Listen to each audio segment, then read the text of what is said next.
This is the video for questions 31 through 35 of the final exam review for Math 1050. Question 31 gives us a rational function, 2x plus 3 over x plus 2. It asks us to graph the vertical and horizontal asymptotes and then find 2 points in each space. So the vertical asymptote is the easiest one. What we do to find it is we set the denominator equal to 0 and then solve.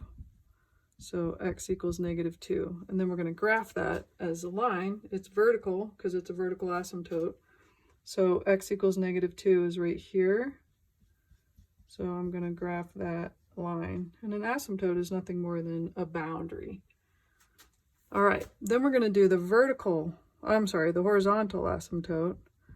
And it's really not very hard, but you have to memorize the rules. So the degree of my numerator is 1 because the highest power of x is 1.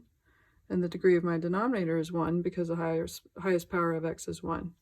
So if the degrees are the same as they are in this case, then we simply take the leading coefficients.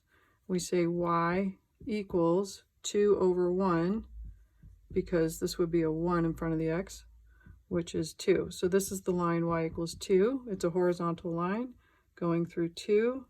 So I'm going to draw it right like that. So this is y equals 2, and this was x equals -2. Now, the other option is if the degree of the bottom was bigger, okay, so if the top is smaller than the bottom, then your answer is always y equals 0. If your top was bigger than the bottom, it's no longer a horizontal, and you would have to do some stuff to find an actual slant, or they call that an oblique asymptote. But there are only 2 options for horizontal. If the degrees are the same, you take the leading coefficients. If the top is smaller than the bottom, like if this had been x squared plus 2 on the bottom, then the answer is y equals 0. Okay, so I have my 2 asymptotes, and now they want me to find 2 points in each space. So let me just try 0, 0, because that's, or let me try when x is 0, because that's easy to solve. So when x is 0, I get 3 over 2, so that's 1.5. So when x is 0, y is 1.5, so that would be right there. I'll label that. X was 0, y was 3/2. Okay, how about, let's try when x is -1. So when x is -1, I would get 2 times -1 is -2 plus 3 over -1 plus 2. So that would be 1 over 1, which is 1. So that would be right here. So when x is -1, y is 1. So since I know these 2 are boundaries, then having those points tells me kind of the general direction of this curve is going to keep getting closer to that boundary and closer to that boundary. All right, so let me do something over on this side of x. So if this was at -2, then let me try -3. So if x is -3, I'll have 2 times -3 is -6 plus 3 over -3 plus 2 will give me -3 over -1, which is +3. So when x is -3, I go up to 3. So this is -3, 3. And now let me try, well, maybe I'll jump over here. Let me try -4. No, I'm sorry, I didn't graph that right, did I? Oh yeah, I did. -3, 3. Okay, let me try -5. So -5, I would have -10 plus 3 over -5 plus 2. It's -7 over -3. That's not very fun. So this is a +2 1/3. So when I'm at -5, I'm up at 2 1/3, which is somewhere around here. So that gives me the trend. Oops. So this is going to kind of come up like this. And this will actually keep getting closer, even though I didn't really draw it very well. So that's it. Hopefully that was helpful. All right, let's look at question number 32. And 32 takes a lot of space to solve. This is an inequality with factors, linear factors of x. So there's a technique that we use to do this, and the first thing we do is we find each of the zeros. So to make this 0, I would have a 7, this I would have a 1, and this I would have a -4. So I'm going to draw like a number line, and it doesn't matter really how I space these, I just want them to be in order. So -4 is the smallest, and then 1, and then 7. And then what I'm going to do is I'm going to label each of these regions. So everything to the left of this would go from -infinity to -4. I put a parentheses on -4 because this is strictly less than. It does not have the equals part. This region is -4 to 1. This one is 1 to 7. And this is 7 to +infinity. So I'm going to basically test things in each of these regions. And what I ultimately want to know is what is happening in this factor, x minus 7, what's happening in x minus 1 squared, and what's happening in x plus 4.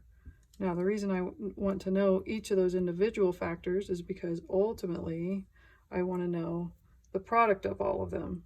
So this would be my answer down here. X minus 7, x minus 1 squared, x plus 4. Okay, so I say to myself, give me a number in this region. Well, I can't use the endpoint, so let me just do -5. If I put a -5 in here, -5 minus 7 is -12. I only care that it's negative. -5 here would be -5 minus 1, which is -6. Squared is +36. I only care that it's positive. -5 here would be -5 plus 4 is -1. I care that it's negative. If I multiply these three together, a negative times a positive times a negative gives me a positive. So basically I've determined what's happening in that region. Everything is positive. So a number between -4 and 1, 0 is a nice one. 0 minus 7 is negative. 0 minus 1 is -1, but squared becomes positive. 0 plus 4 is positive. Negative times positive is negative. From 1 to 7, let's go with 2. 2 minus 7 is -5. 2 minus 1 is 1. Squared is positive. 2 plus 4 is 6, which is positive. So this also gives me a negative. And then here I'll try 8. 8 minus 7 is +1. 8 minus 1 is 7. Squared is positive. 8 plus 4 is +12. Positive times positive times positive is positive. So before I can give my answer, I have to go back and look at what this says. They want to know where this product is less than 0. Well, less than 0 would be negative numbers. So these are my answers. It's from -4 to 7, excluding 1, because those are parentheses, so the 1 doesn't work for us, okay? So my answer would be parenthesis -4, 1, close parenthesis, union, parenthesis 1, comma, 7. All right. Question 33 is a big one. So this is a variation question, and there is a nice systematic way of approaching these. They're basically 4 steps. Step 1 usually occurs in the first sentence. You're going to translate the words into a mathematical equation using symbols. So it says the force needed to keep a car from skidding on a curve varies inversely as the radius of the curve and jointly as the weight of the car and the square of the car's speed. Okay, so that's a lot, but these are the only words that matter in that sentence. Now, I like to use the first letter of the word if I can, so that I kind of know what's happening in the equation. So the force, that's an F. The word varies we translate as equals K. So those two symbols together is from the word varies. Inversely tells me that whatever's coming next will be under the K. So inversely as what? The radius, so I'm going to use an R, of the curve. And jointly tells me that there's more than one thing getting ready to happen. But now it'll be next to the K because they don't say that it's inversely. So jointly as what? The weight of the car and the square of the car's speed. So speed squared. So this is my formula. That's step one, is to find the letter representation as an equation.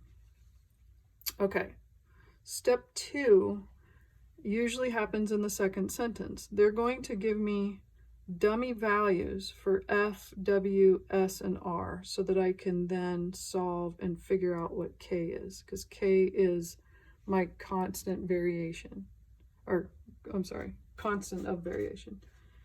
So suppose that a 200 pounds of force, so that's my F, 200, keeps a 3,200 pound car, that's my weight, so I don't know K, that's what I'm trying to find out, but the car is 3,200.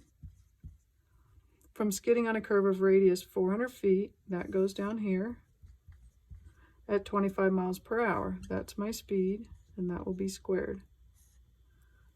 Okay, so how do I solve that? Well, you can multiply 3,200 times 25 squared, divide it by 400, and then divide the 200 by that. So you're just getting K by itself, okay?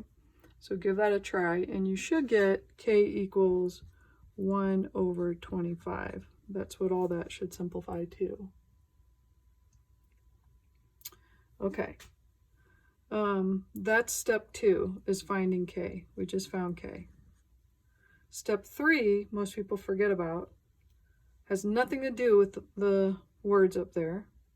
You're just going to rewrite the original equation using your newfound value for K.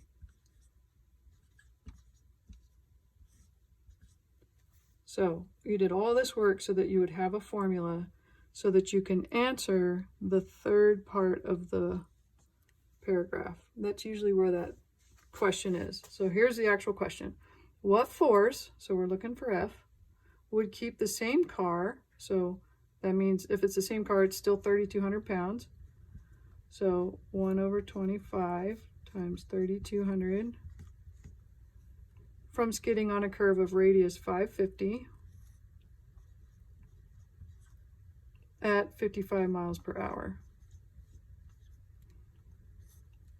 And you can type all that into your calculator. The answer you should get for this problem is 704. And that's that. So that was step four. Step one, we translate this into letters. Step two, they give us dummy values for all the letters except K so that we can figure out what K is. Step three, we rewrite step one using the numerical value for K. Step four, we answer the question.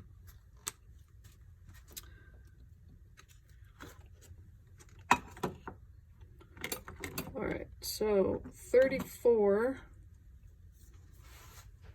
they want us to rewrite 5 to the negative 1 equals 1/5.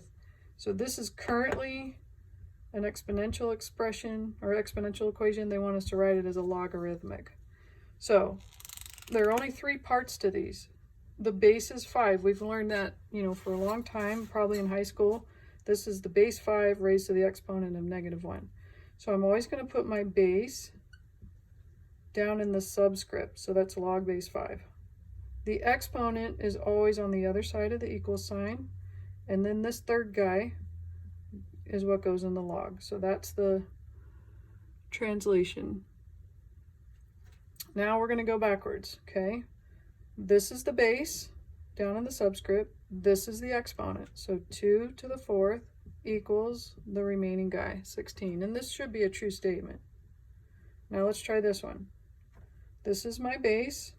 So I would do log base e, but log base e has a shorthand, which is ln. That's what ln means. It means log base e. The exponent is always on the other side of the equals, and then the x goes there. So that translates as ln of x equals 6. All right, and then the last one, so what's my base here? It's e, right? ln means base e. So my base raised to my power of y equals 8. E to the y equals 8. So these really aren't hard once you memorize where the 3 positions are. And it's usually pretty easy to memorize the base and the exponent, and then the third guy goes in the third space. All right, thank you.